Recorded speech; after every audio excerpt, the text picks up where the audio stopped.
Hi, let's talk about the 10 principles of websites made for marketing.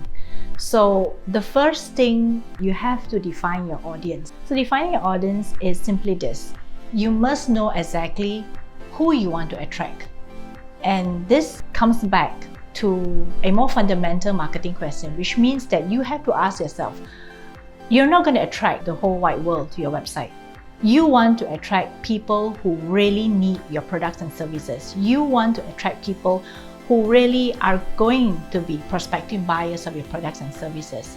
So you have to ask yourself who will be the specific people to buy your products. So for instance, let me give you an example, is that if you're a children's educational toy store, your target audience would be parents who are going to buy toys or buy educational products for their children.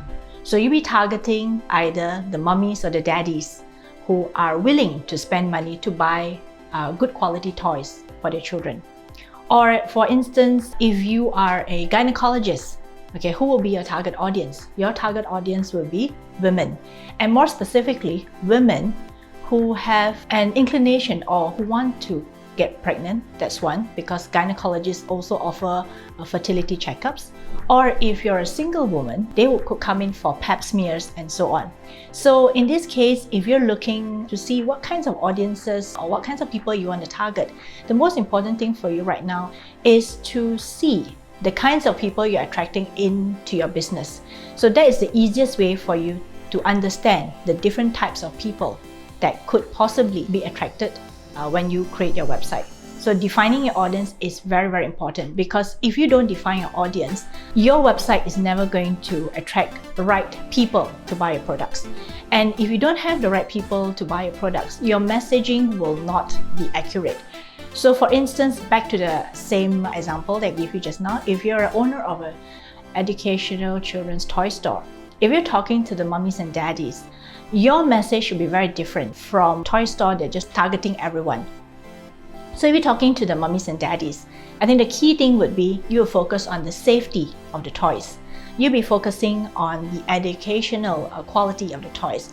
You'll be talking about toys that allow children to be stimulated and to learn better.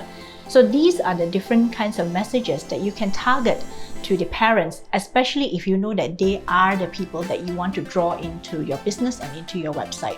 So if you don't have this, it will be very, very difficult. So that is why a lot of websites fail. They fail not because they are not designed well. It's not that they fail because their graphics aren't sharp. They fail because the very basics and the very fundamental of marketing, which is who they want to target, is not clearly defined. And when it's not clearly defined, people get confused.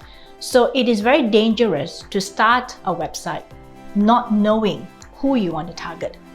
So for instance, in our case, as a web design company, as a marketing services company, we target entrepreneurs. Why? Because we realize that entrepreneurs are the ones who most need a website to market themselves and to showcase their products and services to the world. So a website is the easiest platform for them to do that. And not only just any entrepreneurs, but these entrepreneurs must be people who want to be experts in their industries, who want to position themselves strongly in the market. So if these are the people that we need, these are the people who we want to attract, this is the message that we want to put on our website in order for us to attract them.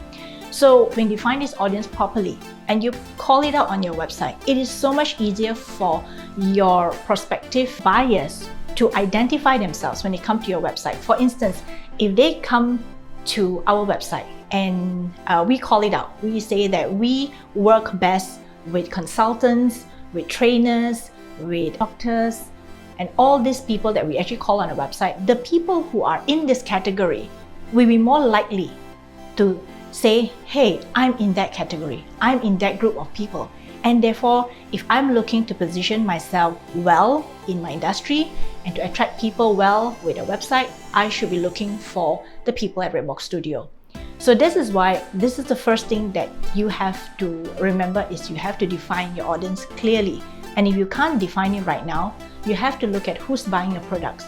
Look at the data of the people who are already buying your products if you already have customers. And see what are the commonalities or what are the common factors among all these different types of people who come into your business and buy from you. And it is from there that you start to see that there are patterns. There are people who are more of a certain group. And if they're a certain group, what kinds of shared characteristics do they have? Like in the case of even the mummies and daddies who want to buy good quality toys for their kids, maybe you can even drill it down to a specific group of mummies and daddies. Maybe these mummies and daddies are the ones who are more aware of the dangers of harmful toxic chemicals in toys that are cheaply made. So they want higher quality toys, they want better quality products for the kids. So you are targeting a group of parents who really care for the welfare of their children, who really care about the toys that their children are playing with. So you can keep drilling into a specific group that allows them to really see that you're talking to them